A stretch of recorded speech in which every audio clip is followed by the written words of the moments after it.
and welcome to Mission Alive.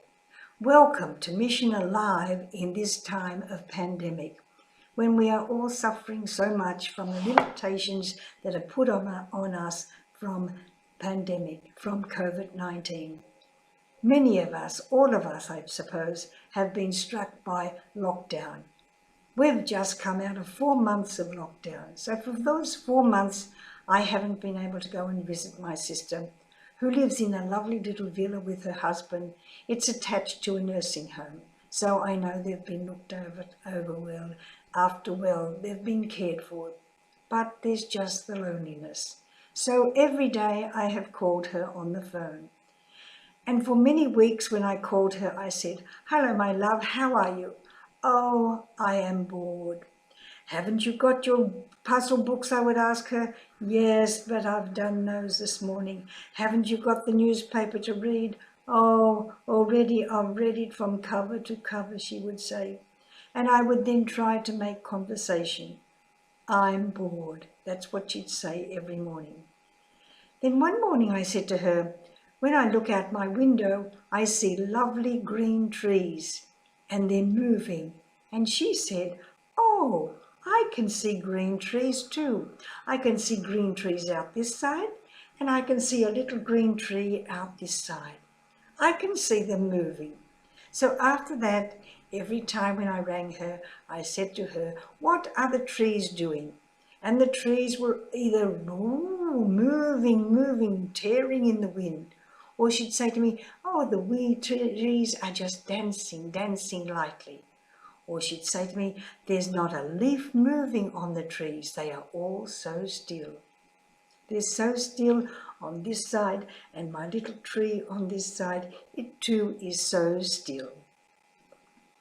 Then she said to me one morning, very excited, "The gardener came today and he said to me, 'I'll pull out this weed.' This weed was my tree." I said to him, No, you cannot pull out my tree." He said, "But it's only a weed." She said, No, it's my tree. Leave it there." He said, "All right, I'll leave it there. It's growing in a pot." So she has her tree growing in a pot, just a weed for other people. But for her, my tree. She is finding beauty in the things around her. And that's what we all have to do in this time of pandemic, in this time of lockdown, in this time of limitations. When you go out, it's so hard to look at somebody. When you look at people, you look at their whole face. But when you go out now, all you can see are their eyes. And it's hard to look people straight in the eye.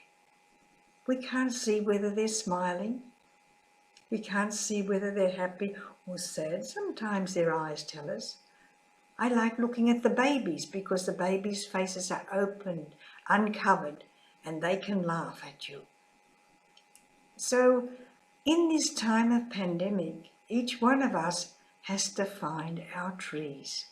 Each one of us has to look around us and find what is good, what is beautiful. Not just the 4 brick walls that are around us. Not just the cupboards that are around us.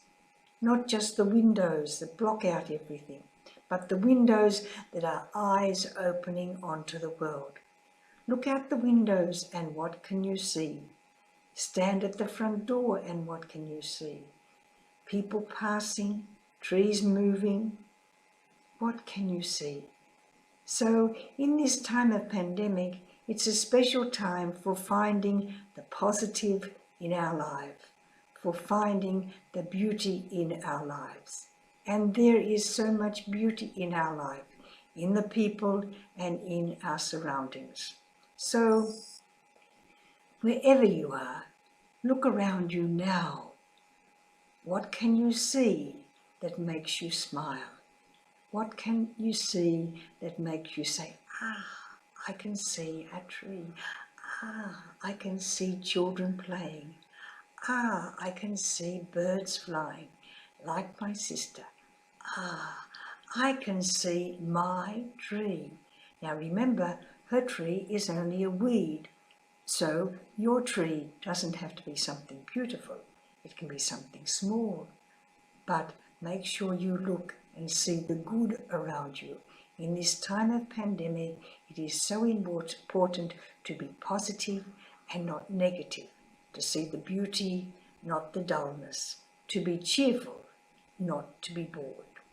Goodbye and God bless you, and I hope you are not bored for the coming week.